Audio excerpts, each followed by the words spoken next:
Blog Talk Radio.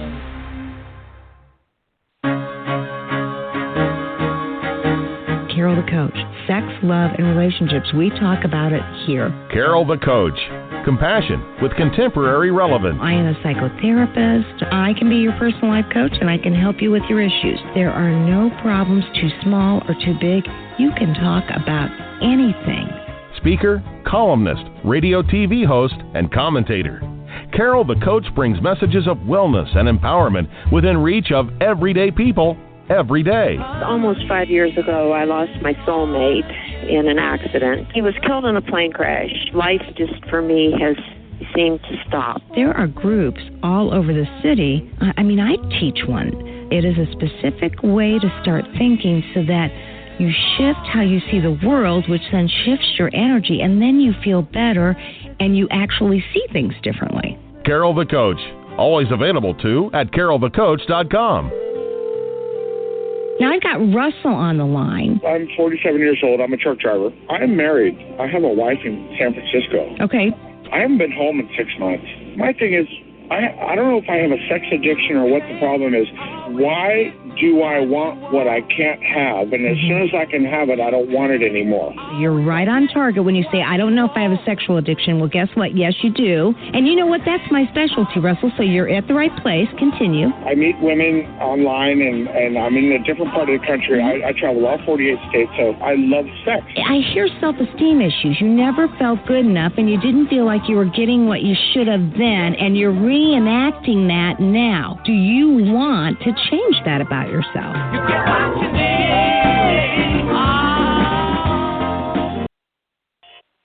Hi there. I am Carol Jurgensen-Sheets, a.k.a. Carol the Coach, and I am here to help you figure out what in the heck is going on in your life. What do you do to make it better? And what are some of the elements that you need to know so that you get stronger, you get smarter, you get wiser, and you fight off, or at least learn how to manage the sexual addiction? Sex addiction will never go away, but you clearly can get healthier by being smarter, wiser, and creating a plan that is going to work for you. Now, you know we interview people all over the world. And tonight, I'm going to be interviewing Gavin Sharpe. He is a British psychotherapist who is a sex addiction specialist in Monaco and the south of France. And he's going to be talking to us about the denial process. And when I read some things that he had to say, I contacted him personally, and I said, you know what, Gavin? What I know to be true is that Dr. Carnes said that when we're working with sex addicts, the very first stage, the very first phase that we need to break through with an addict is denial. And so when I read some of Gavin's stuff about denial, I said, I've got to have you on. We've got to explain to our listening audience, to the addicts and their loved ones, a little bit about how does the role of denial play out in sex addiction. Because one of the things we know is that defense mechanisms are absolutely a part of any addiction. Whether you justify or minimize or rationalize, whether you're in denial, you project, you have a reaction conversion, whatever is going on in your life whereby you cannot look at your addiction for what it is probably a defense mechanism. And although defense mechanisms can be very helpful initially, they can turn out to be the barrier that keeps you from getting healthy. Now, I got to tell you that Gavin, he cited Rosalind Kaplan, who said, denial is a useful defense mechanism until it's not. So tonight we're going to be talking about how does a sex addict stay in denial, and in what ways does that work against him or her? And how does an addict who doesn't want to see themselves as an addict recover? In other words, how do you break through the denial? I'm excited because I got to tell you, when we understand those components, we're much better off getting healthy and figuring it out and making our lives different. And so, I was talking with a client today, and one of the things he did when I asked him questions is that he very much generalized everything he said. If I said, what do you want to work on? He might say, well, Carol, one of the things I want to work on is intimacy. And I'd say, that's pretty generalized. I'd say, okay, well, share with me in what way do you want to work on intimacy? And he couldn't. And that said to me that he really wasn't ready to look at those things that were keeping him in addiction. And I called him on it, because a good therapist always does. And I said, look, we got to get down to the grassroots of what you want. And he said, okay, well, what I want to do is I want to work on getting closer to my wife. And I said, okay, so tell me what's getting in the way of that. And he said, she just doesn't understand me. And I said, what do you mean by that? And one of the things that he was able to say was that they were not close, and he felt like she was putting up the barriers. And you know what? What I know to be true is that that's probably true, because she knows it's not safe. And if it's not safe, why would anybody open their hearts up when their hearts have already been ripped apart? So I said, you know what you're going to have to do is you're going to have to use empathy. And we all know that empathy is that ability to put yourself in his or her shoes and then practice letting them know that you get it. Well, he kept operating from a place of, no, well, she doesn't understand me, and we got to make this better. And when she understands me, I'll be able to communicate with her. Well, one of the things I absolutely believe is true is that you cannot possibly understand what your partner is going through unless you can look at it from her eyes. And he was having trouble doing that. And therefore, I knew what we would have to do is spend a lot of time figuring that out and deciding what we could do to make things better. Now, the bad news is that sex addicts oftentimes are selfish, self-interested, and they're not real good at empathy. So you've heard me talk about it before, but I decided to show him how to work from a place of empathy, and that means he had to figure out what is the empathy formula. I think if you can break down any hard task and you can make it be about a 3-part formula, you're much more likely to remember how to do it. And so I said, empathy is when you acknowledge whatever the issues are, why she's mad at you, why she doesn't trust you, what's going on in her life. And then it's validating the feelings. Wow, and that can be hard because, believe it or not, an addict wants to stay in denial. They don't want to talk about the feelings. And then the last part of that is that they really need to work on reassuring the person that they betrayed. Now, maybe it's not a partner. Maybe it is in actuality a parent, a coworker, a friend.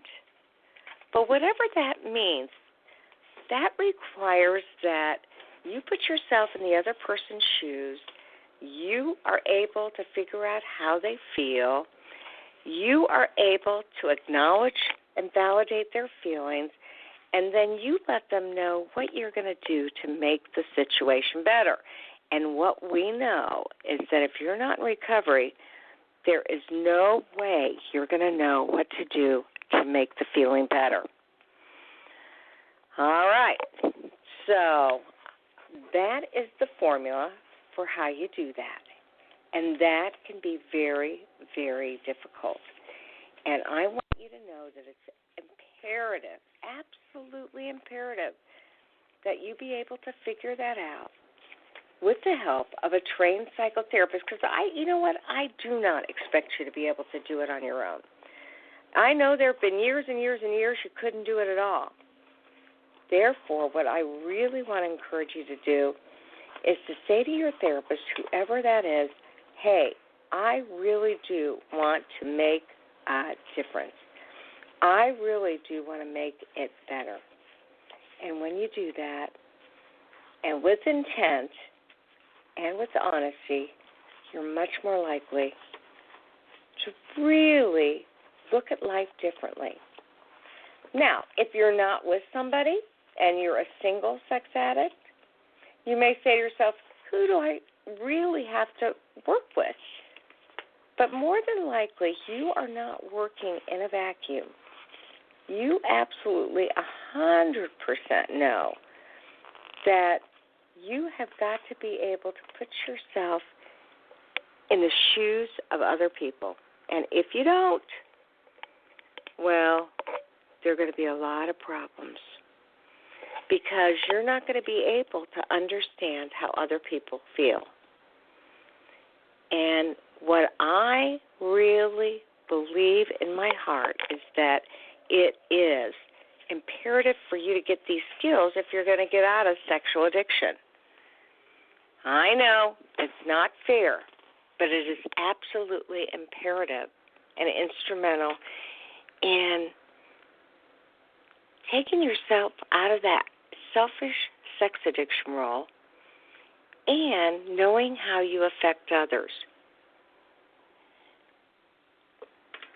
Again, Patrick Carnes says, the first step in breaking denial is to identify what problems have my addiction caused.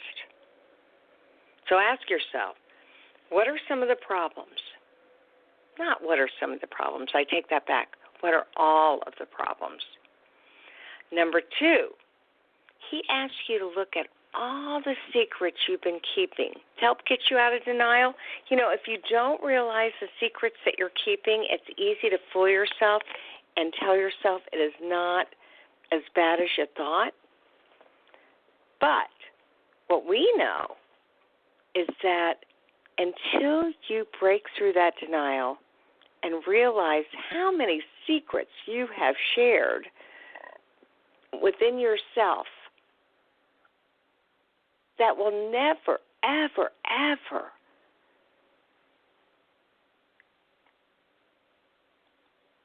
you won't get healthy, because you've got to be able to look at your secrets. So, what secrets have you been keeping? Is it the amount of prostitutes? Is it the amount of time you've spent on the internet? Is it the fact that you actually lost a job at one point? Just what was it that was causing you great difficulty? And then one of the things that I want to ask yourself is, I want to ask you, what were the excuses you told? What were the things that you weren't honest about? How did you rationalize, defend, justify?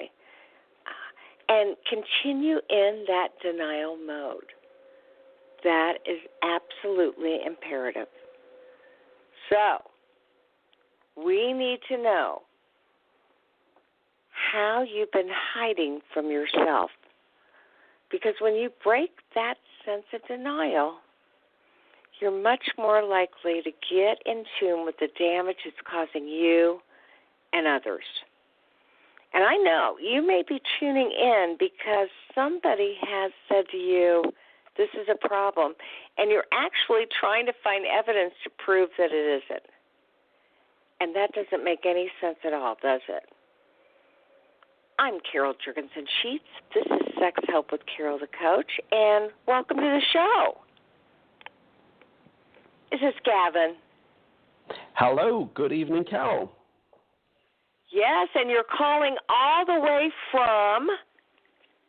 All the way from the south of France. That's what I thought. Well, Gavin, I so appreciate you doing this because we had a little bit of a scheduling mishap, and I want my listening audience to know that you are actually awake at 3:15 your time, a.m.?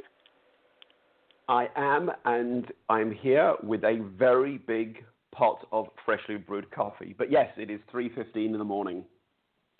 Well, let's toast because I've got a big coffee, too. I've worked 14 hours. I've got another hour to go, and it just gives me a little boost and makes me much more alert for my guests and my listening audience. So, Gavin, I got to tell you, you are a wonderful writer, and I had read something that you had written about denial and sex addiction, and I contacted you and I said, I would love to have you on the show so you could talk to my listening audience about the pros and cons of denial. Can you tell me a little bit about sex addicts who come to you for therapy and they're in a state of denial? Of course. And firstly, I should just say to you, Carol, thank you very much for inviting me to be on the show. It's a real honor to join you and your listeners. So thank you for having me. Denial is such a powerful obstacle to recovery. And, many of us assume that if someone has kind of walked through the room of a therapist's office, they're there. I'm here, I need help, and let's get to work. And actually, it's very often the case that one of the hardest stages of the recovery process, it's all tough, but one of the hardest stages is actually admitting that if we're an addict, we actually have a problem. So people can sit in my office and they may say, I'm here, but actually I'm here because my partner, my spouse thinks I have a problem, but I don't. Or sometimes someone will be sat here and they come up with a partial admission. This is for the listeners who are old enough to remember that this is what I call the Bill Clinton, I didn't inhale. They're here with, I think I have a problem with sex, but it's not that bad. Or sometimes people will say, I'm here, I am serious, and I want to make things better in my marriage, but just don't take away all my fun. So I actually had someone, in fact, come to see me recently, and they said, Gavin, I saw on your website that you specialize in sex addiction, so maybe you want me to be a sex addict. So it comes out, and we'll talk about it more during the show, but it comes out in all different ways. But I guess the point is just, even if people come in on their own because they've recognized life is out of control, there is still that part of them that doesn't want to come to terms with, I may be an addict. And that's tough. Well, and you and I both know that denial is the first issue that we need to break through to help somebody to get to recovery. Denial is the first task that Patrick Carnes said that a therapist needs to work through. And so it's common, it's normal, and it is it does show insight if a client can understand how their own denial may have initially kept them in a state of thinking things weren't as bad as they were, but ultimately contributed to the demise of their behaviors. So I want to ask you, what do you do with somebody who is coming to therapy, they're in denial, and they don't even know it? It's a good question. I mean, I guess we therapists have to meet our clients, and you know this, Carol. We have to meet our clients where they are. So what I'm trying to assess in those early sessions is someone's motivation for change, and everyone's going to be at a slightly different point on that scale. And I'm just looking for signs that will give me a clue how motivated they are. So again, someone came to see me recently, and this isn't that uncommon. I'm sure you've seen this too. They came to see me for an issue that was actually unrelated to sex addiction. But they were actually displaying what came out during the assessment was that they were displaying covert sexually compulsive behaviors that were having very negative consequences. So I just began to ask some gentle questions, in terms of, what this is what I'm hearing you talk about in terms of your life at the moment, your coping mechanisms, how you're behaving. And I'm just curious about how you make sense of that. I'll probably talk later a little bit about some of the instruments that we have in our toolkit to be more scientific about it. But really, those first few sessions, if someone's in denial, I just want to assess how willing they are to change. And I guess just to add, we often talk about breaking the denial into stages. And that's probably, what you were referring to right at the start, that first stage that Patrick Carnes identifies. So one of the most effective ways to do that is to work with that person and just look at the cognitive distortions, the ways in which we distort our reality to make the pain more bearable. So some of those denial examples I was giving you, the blanket denial, the partly admission, those cognitive distortions, just begin to kind of pull them apart and look at those stories that we tell ourselves that sound good, but they stop us feeling bad, at least in the short term. But of course, in the meantime, life is spiraling out of control. Well, absolutely. And so, obviously, like you said, we meet our clients where they're at, but we start talking about what are the problems that this behavior has caused you, and what kind of secrets have you held from other people, and last but not least, what are some of the excuses that you've told yourself when your head, heart, or gut might be saying this is a problem, but you're not really ready to give it up or change your life? And so I know you do a lot of talking about cognitive distortions and how they play a role in breaking through that denial. Can you talk a little bit about how do you see sex addicts using cognitive distortions? Yeah, absolutely. So these cognitive distortions, these are the ways that we convince ourselves that something isn't true. It's like, when we and the press is the media are so switched on to this now, and we see a story about a celebrity. There's another one who has done something that the rest of us look at and think, what were you thinking? I mean, it was obvious in that scenario you would be found out. And partly the response to that is that they weren't thinking, or their distorted thinking, their cognitive distortions had prevented them from seeing the reality of their situation. So I'll give you an example, maybe just to say 3 or 4, because there's a multitude of ways in which this manifests itself. But some of the very common ways And this, again, goes to your question before. This is the kind of beginning to hold up the mirror to someone. So one of the ways someone will come in is just the kind of, they'll often compare themselves to someone else. So we call this minimizing, where we make something seem smaller, or it's a justification that doesn't reflect reality. So it's not uncommon for someone to say, but you know what, compared to so-and-so I saw on the news recently, I'm not that bad. I'm not like them. And that may be true. And my response is, well, that's possibly the case. Now, if we don't do some work together, you may end up like them because of the progressive nature of addiction. But that's a classic example of minimizing.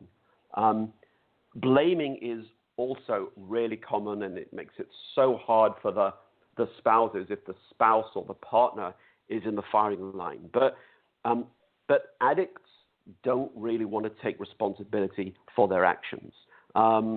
So because to do so would be we have to face the reality of our lives. So it's much easier to blame someone else. So something that might be common, someone will say, well, if I was having more sex at home, I wouldn't be in this situation. If my boss didn't make my life a misery. So there's just this projecting what's happening in their life onto someone else. And just another couple I see a lot. Uniqueness is one. The amount of times that someone will say, and I should add, by the way, that when, as I'm sure you see this, Carol, when someone is sat there and they are exercising one of these distortions, they believe it. It's not that they're trying to catch me out. It's more that they're trying to catch themselves out. They don't want to have to face it. So it sounds so grandiose and offensive and, hey, come on, this is so obvious. But really, if it was that obvious, the person wouldn't be doing it. So uniqueness is one where someone says, my situation is different. Yeah, absolutely, I hear that. But what you need to understand, Gavin, is that for me, my situation is, it's different, and therefore the rules don't apply. I mean, how many times has a very well-known someone in the public eye believed that actually their situation is unique? It doesn't apply to them. And that's why Patrick Carnes, in one of his really early books, he actually called this process sincere delusion. You know, it's that believing our own lies. Rationalization is another common one where someone will say, look, I deserve this. This is my treat. I work 24/7. Life is stressful. I have 6 kids and 3 dogs and 2 cats and whatever the thing is. And so I'm going to attempt to make this behavior seem logical. And what's interesting is that if someone is narcissistic or someone has other areas of their life where things are going well, that makes the denial so much easier because the message to the world and to themselves is, hey, everyone, look over here. Because over here, look how great I am at sports, at work. I'm such a great dad. Or so it's so easy to believe the good stuff. So I'll pause there because, and I'm sure you have seen so many of them too. There are so many ways that our clients in their pain will find ways just to kind of not face it, not own that pain. Well, absolutely. And it's always that delicate balance between them not owning up, them being in denial, which you said so appropriately. They don't even know that they're lying to themselves, and that's what the acronym of denial stands for. Don't even know I am lying. And so you've got these people that are fooling themselves, but at the same time, there probably have been times when they tried to stop, when they promised themselves they were not going to participate, when they created additional behaviors that were helpful, that should have combated things, but because they didn't have their entire structure in place, they didn't have the entire committee there to help them, they weren't strong enough to do it by themselves. And let's face it, you and I both know process addictions are the toughest addictions to deal with. And so the denial is always going to be greater than with drugs or alcohol. Absolutely. And you're right. It's the hardest one, and it's the one that we can keep hidden. So it's much easier to be found out. If we're drinking, if we're taking drugs, the chances are that someone at home, someone at work is going to spot that. But if you've split your life off and you've compartmentalized that on the way home from work, I can stop off, I can see a prostitute, I can watch porn. There are so many things that I can do in secret that makes it that much harder for us to be found out, to stay in denial. So yeah, it's a tough one.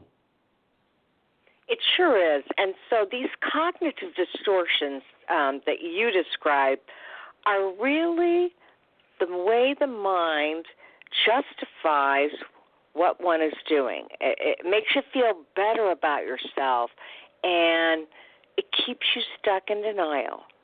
So now, do you believe that in those early stages of addiction, that there are things that can help, tools that can maybe classify or define sex addiction and help break through that denial?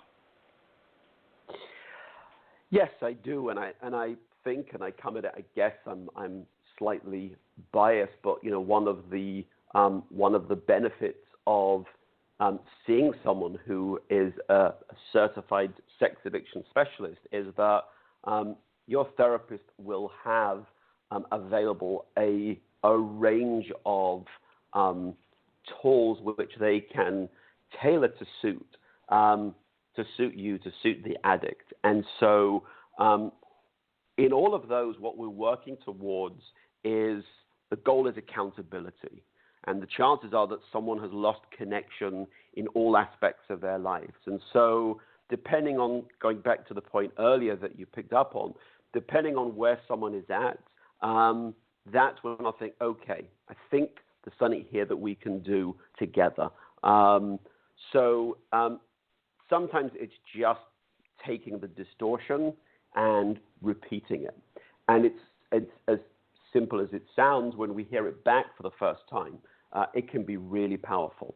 And some of this work is also around loss and grief. We're asking someone to give something up. I had a group recently, in fact, and I asked how many people in the room had a smartphone, and it was a small group. So fortunately for me, everybody put their hand up. And I said, so when was the last time you changed your smartphone? And on average, I think the longest had been 3 years, but most people had actually been in the last 12 to 18 months. And I said, so what made you give up your previous smartphone? Why would you give that up? Because these smartphones are fantastic. And they replied that they hoped the new one offered something better. And I said, but you wouldn't know that until you've got the smartphone in your hand. You don't know for sure the battery life's going to be better, or the technology is that much more sophisticated. So this is exactly what we want to do. I want you to have the hope that there's something better on offer. So some of the things that you touched upon at the start are exactly what I would begin to do with them. So, when you sit down and you do an exercise with someone, it's very, very collaborative, and actually have someone, okay, so just talk me through. You're telling me it's not a problem. I'm going to go with you on this. Let's just do a list of the consequences. Tell me everything that's happened in your life in the last 5 years. And so, if you do have a listener that's just kind of, well, I'm not sure, I could be, just think about what's happened. If you were to be brutally honest, how may this have affected you? When was the last time you went to your church, your temple, or when was the last time you missed a family occasion? How much money have you spent on feeding your addiction? So beginning to actually think about the consequences. I loved, you said at the beginning, the secrets. And as we know the addiction, it flourishes in secrecy. So tell me about the stuff that's secret. Tell me where you've never told anybody, and let's just look at this. And again, when you just begin to have the courage to look at the secrets you've kept from everybody else, from the world, the consequences, then I'm in a place where, okay, I can start to do some of the psychoeducational work. I can meet you right where you are because now we're kind of in the pain together. So it's a number of different exercises depending on who's in front of me and what they need. Did that answer your question? I felt I may have slightly fudged it, but tell me if there's something that wasn't clear. Yeah, so go ahead and ask me the question. No, I was asking the question whether my answer was my answer. No, that was very clear. Okay. You know, because I'm so glad that you brought up the consequences. You know, I say that Patrick Carnes asks us to ask our clients, what are the secrets? What are the problems that have occurred as a result of the secrets? What are the defense mechanisms you've used, or as you call them, cognitive distortions? And then what are some of the consequences? And boy, that can be a toughie because sometimes you think there's 1, 2, or 3 consequences when really there are 33 consequences. I mean, I was talking with an addict tonight, and he said that his wife, he has always said, I will not lie to my wife. If she asks me if I've acted out, I'm going to tell her. Now, you and I both know that there's lying by just out and out not telling the truth, and there's lying by omission. So already he's telling himself a lie. He's saying, I will tell my wife the truth if she asks. But what he's doing is he's continuing to lie because he knows that there are secrets he's holding, and he's not sharing them because it's lying by omission. The second thing that he said was she said, okay, tell me, have you been acting out? And he said, yes, I acted out 12 days ago. I've got 12 days sobriety. And she goes, oh, that's all you've got? And he said, yes, but not from deal-breaking behaviors. I mean, I haven't had deal-breaking behaviors in 2 years. Well, he quickly diverted her into thinking that he was doing better than he really was doing because he talked about deal-breaking behaviors. But the truth of the matter is pornography was in his inner circle, as was prostitution. And so, yes, he had not been a participant in prostitution, but he had been a participant in pornography. And he minimized that. And minimization, as you and I both know, is another cognitive distortion. And so the group that I happened to be working with said, dude, you know, have you thought about, do you really want to tell her everything? Because what we're hearing you say is that you're picking and choosing what you're being honest about. And at least be honest with yourself. If you don't want to tell her everything, come out and say it. But don't fool yourself, which then fools your wife. And the consequence is he stays in some behaviors that he's really not trying to get clean about. And the consequence is that it interferes with he and his wife's intimacy. And so consequences are an important category that, let's face it, our addicts don't always see clearly on. Would you agree? Yeah, 100%. And I love the fact that person you mentioned was in a group because that's the power of, and I'm so pleased you brought it up because I forgot to mention it. That's the power of going to a group, whether it's ideally a combination of both, but something that is run by professionals, and also one of the it's a subject for another day, but one of the 12-step groups, but something where we can be accountable to other people, because that's when an addict is at least prepared to experiment with being more vulnerable. And the pain of being honest after so many years of lying to yourself, lying to others, and what's underneath it so often is that shame, that the core beliefs, I'm unlovable. If my wife, if my husband, if my partner, if whoever, if the world really knew me, they would reject me. I'm not worthy. So when you have that moment in the group, and I love how you kind of phrased it in that kind of, I'm just imagining the empathic scenario of, dude, this is what we're hearing. And when it happens in that context, it can be so powerful. So, yeah, I'm absolutely with you. Well, and it was interesting because I graduated, I became a CSAT in 2007, and I just happened to be sitting with Patrick Carnes at lunch one day, and I asked him two what I thought were important questions. The first one I asked, I said, Dr. Carnes, do you think it's a problem that I myself am not a sex addict and that I'm female? And he said, well, Carol, you don't have to have had cancer to treat cancer. So he was basically saying, you don't have to have sex addiction. Although my personal bias, 11 years later, is I do believe therapists that are sex addicts are probably the best therapists because they know in their gut, their heart, and their mind what goes on in the life of a sex addict. They share that. Nonetheless, that's what he told me, and that was encouraging. And he said, no, I don't think it's any problem. I think you'll find that a lot of men want to talk to women even more than men.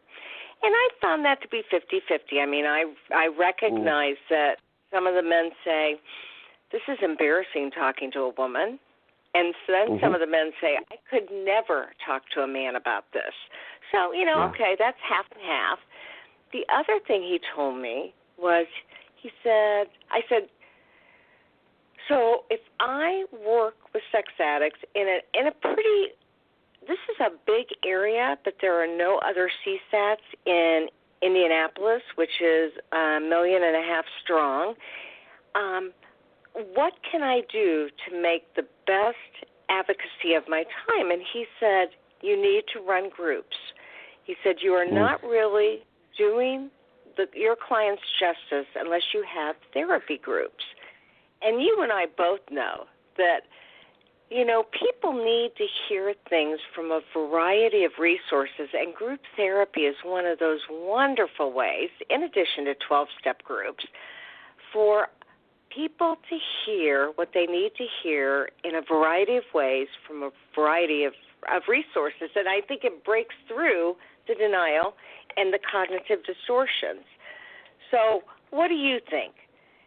Do you feel like group therapy is a good way to develop support and structure to stay clean, sober, and in recovery? Yeah, absolutely. I'm a big advocate in groups, and also the only CSAT in. I think I'm the only CSAT in France, and I also do some work in London with some groups. But the power of groups, and I have seen. Sometimes someone will sit in front of me and say, "Okay, so all right, give me the answer, Gavin. Come on, what's the fast track?" And whilst I get what they're saying, and of course there is no fast track, the only response I can give them is actually, if you really do want to hit the fast track, and I don't like that phrase and I use it very carefully, but is start the group work, because that's going to emotionally open up a new world. And I've seen people on groups in like a week's intensive, and I do both. I do sometimes they're weeklies, sometimes it's a week intensive, and again, I've seen Pat talk about the power of when we begin to put a narrative to our lives, the power of beginning to construct a story, how the brain begins to make sense of, okay, so I'm beginning to make sense of my life. I'm realizing stuff that happened in the past, and that really happens best in groups. And I have seen, by the way, I was in a group where the mix was it was mixed both with this was an all male group, and it was mixed with both gay men and heterosexual men. it made no difference. It shouldn't make any difference. But sometimes the participants come with, I think it should be a gay group. I think it should be a heterosexual group.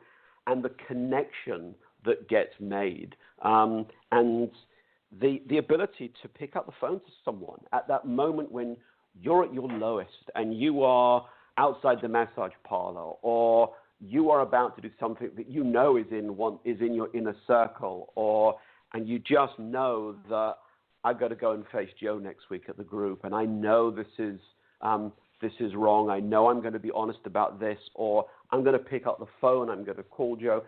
These are just all aspects of why the group work is so important. And having a therapist run it, yes, and come get it slightly biased, but someone who can also contain the group and say, okay, I think we're seeing this week, we're seeing cognitive distortions, or you know what, I think we've moved on. This is really helpful. I think we're seeing this. So I'm a huge fan. If you can find a group in your area that supports you, and if not, find one online, but find something where you can connect, because that human connection is what's missing from most addicts' lives. Well, and I always tell my addicts, connection is the antidote to sexual addiction. So I really appreciate that you agree with that too. Now, I want to ask you a couple of additional questions before we have to end. You know, in the early stages of sexual addiction recovery, what tools might you recommend that would help classify or define sex addiction and help our clients break through their own denial? So I guess some of them is what we've said. So the group work, a therapy group work, a 12-step meeting. And this is the point now when we're trying to kind of break through the denial, where there's often a crisis at this point where someone is beginning to realize. So one of the things that it's not the only tool, but one of the very powerful tools, as you know, as a CSAT therapist, is what we call the SDI, which effectively is, I want to begin to form a treatment plan for someone.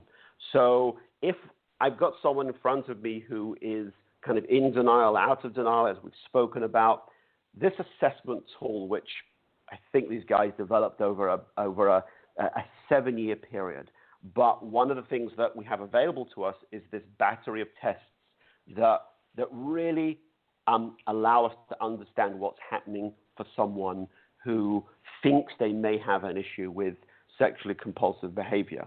So it's a great tool for discussion. It produces a detailed report, one for me, one for the client, that just begins to, or it doesn't begin to, it sets out in detail what is happening in that person's life.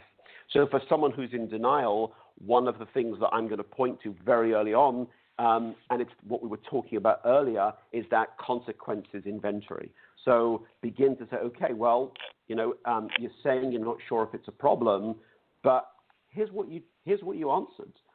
You have said that by acting out, you're close to suicide at times, or you've told me that actually this is the impact it's had on your financial life, or some of the legal problems that it's caused, or the impact of on your spirituality.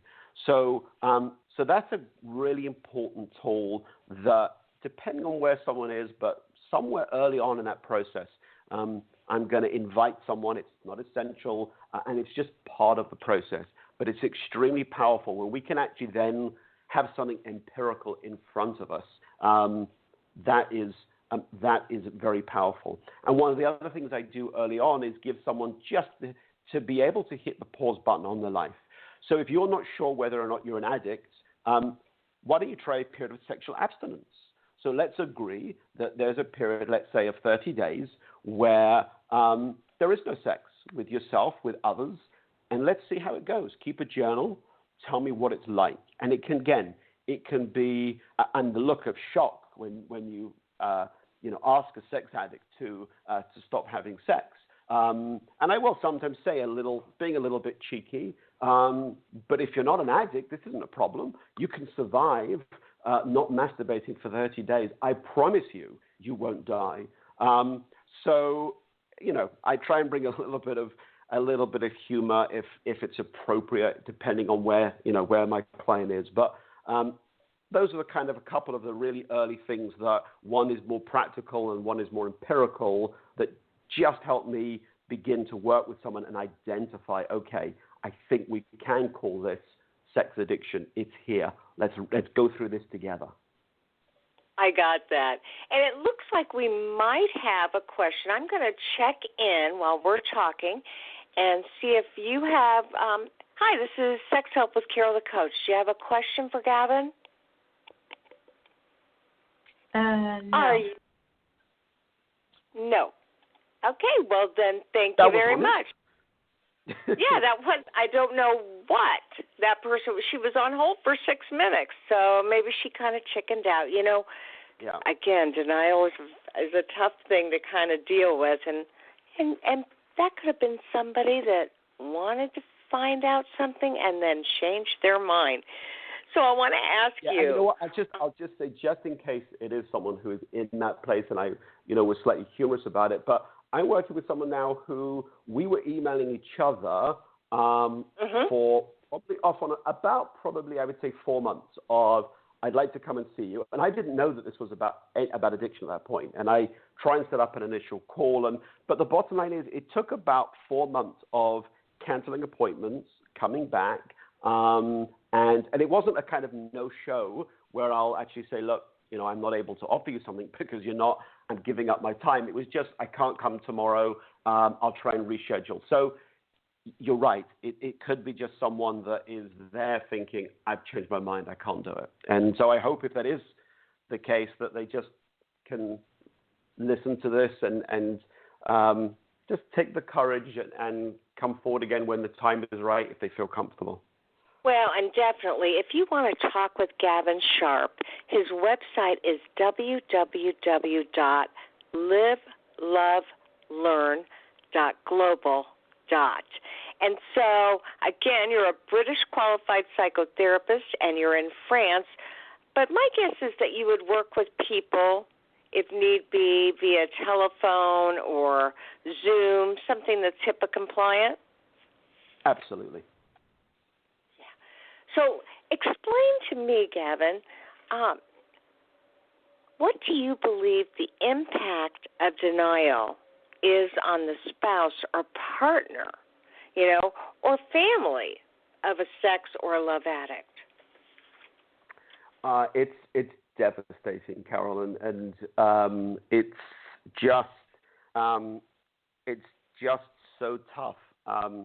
Firstly, you can have a scenario where actually the family are also in denial, and it's pretty tough that a spouse has got a suspicion. Part of that denial is to be able to persuade, or we sometimes use the term gaslighting. Where the partner is, the addict is actually saying, "No, there's something wrong with you, honey. These late nights in the office. You know what my job is like." And the spouse is thinking, gosh, what's wrong with me? And I should be more reasonable. My partner is working so hard. So what all of that means is that afterwards, when the truth begins to come out, it can be, I can't overestimate, it can be devastating. And there's so much research now that actually shows that the impact on the partner of a sex addict, what they experience is actually equivalent to PTSD, to the post-traumatic stress. So that partner is going to go through a roller coaster of any number of emotions that range from depression, obsessing about the trauma, anger, sleepless nights. It is devastating that you are coming to terms with the fact that the person that you've been living with or married with, you have a family with, they have a whole nother life. And another go-to place that's heartbreaking is when when the partner begins to say, well, I wonder if it's me. I wonder if I put on too much weight or this or that. So in that situation, my recommendation immediately is for the partner, they need to feel safe. They need to get support. And so, I'd really encourage the partners who may be listening to this to seek that support, to get professional help, because it's tough. I am so pleased that you're so partner sensitive. I actually am part of another group. It's called APSATS, is the Association for Partners of Sex Addiction Trauma Therapists. And we are therapists and coaches that specifically work with partners because they do suffer from a continuum of anxiety, typically post-traumatic stress being one of the symptoms. So I am thrilled that you understand about gaslighting. And for our listening audience, gaslighting is when, in some way, when an addict is not ready to come clean, they may even use excuses that make the partner feel crazy. And just to get him or her off the track. And so what is apparent to me is that it is absolutely therapeutic for a professional to help a partner realize this is not about him or her. This is about the addiction, and these are the coping mechanisms they are using until they break through their own denial. And that's what we've been talking about tonight, is it not, Gavin?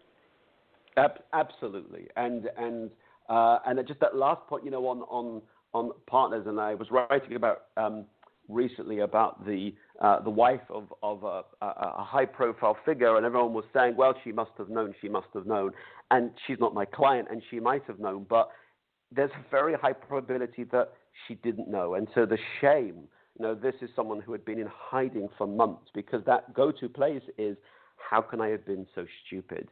And as you just beautifully wrapped it up, because, you were duped. You were also wrapped up in that whole blanket of denial. So it's very much relevant, partners. And thank you for asking the question, because I agree with you. It's so relevant to that whole early stages and the devastating impact of the denial. Oh, 100%. And so, as we are wrapping up, is there anything else you would like to share with our listening audience? Either how they can get a hold of you, projects that you're working on, or a last-minute message that you think could be inspiring and get them to the place where they need to be. And you're asking me that at 4 a.m? I am. Come on, Gavin, you have come through beautifully. No, you know what I would say is just sometimes I say to my clients who are in so much despair, and so long as I mean it and I don't say things that I don't mean, because that's part of my ethics to be authentic and congruent, and I'll say to a client, let me hold the hope for you. And there is someone out there, or there is a group, there is a therapist out there. If you are suffering from, or you think you're suffering from sex addiction, there is hope. We've worked with, I know you have as well, Carol, so many people who have gone on beautiful journeys to recovery. It is tough and you have to do the work, but you're not alone. And there is someone out there that will hold the hope for you if it's just too painful at this moment in time. Well, I love that, because that is what I do believe we do. We know that when somebody works this program, when they have their recovery tools, they're using a 12-step group, or they're in Recovery Nation, or they're in Smart Recovery, and they have a mentor or sponsor, and they're contacting people in the group, and they're doing their reading, and they're making their lives different, they will end up not only combating this, terrible disorder, but they'll be better than 95% of all men and women out there. So I appreciate the fact that you're holding their hope. And again, I want to let people know that I am talking with Gavin Sharpe, and you can go to his website, www.livelovelearn.global. And Gavin, it's been a pleasure. Amazing that you got up at 3:15 a.m. your time to talk with us today. We so appreciate it. We loved getting this information. Carol, thank you so much for having me on. It's been an absolute delight, and the work you do in the field is great. So thank you very, very much. All right, and we will talk soon. You keep me posted on other articles that you're writing and other projects you're doing. I will do. All the best, and have a good evening. Hey, you too. Thanks, Carol. Okay, bye-bye. So bye-bye. I was talking with Gavin Sharpe, calling all the way from France, and bless his heart, I tell people, we're going to be on 9:15 p.m. Eastern Standard Time, and he contacted me yesterday, and he said, oh, my gosh, I thought it was a.m., and I of course, I would have rescheduled him, but he says, the show must go on. If you can't get the time changed, I'll be there. And, of course, this is a staple. So many, many thanks to Gavin. I'm sure you appreciated him talking about denial. And, I always say to you that I want to leave you with some hope.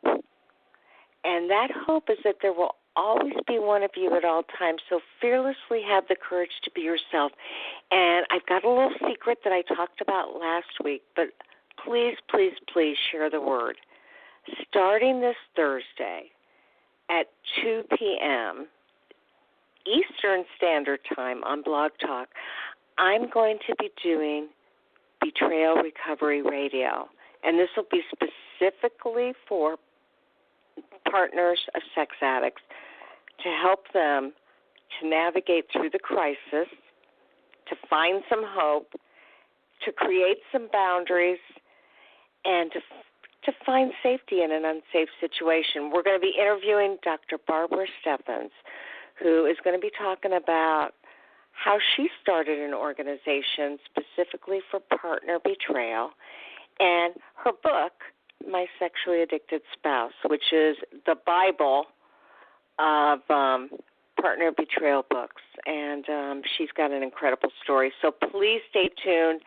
I'm hoping it'll be on iTunes by Thursday. If not, just keep plugging in Carol the Coach, and you will see that you can subscribe for free at iTunes. And once you subscribe, every show comes directly to your computer, and you can decide what you want to put it on so that you can listen to me while you're mowing the grass, while you're washing the dishes, and while you're waiting in the doctor's office for your appointment. Okay, again, we'll see you next week for more Sex Help with Carol the Coach, and make it a great week. I know that you can. Talk to you soon.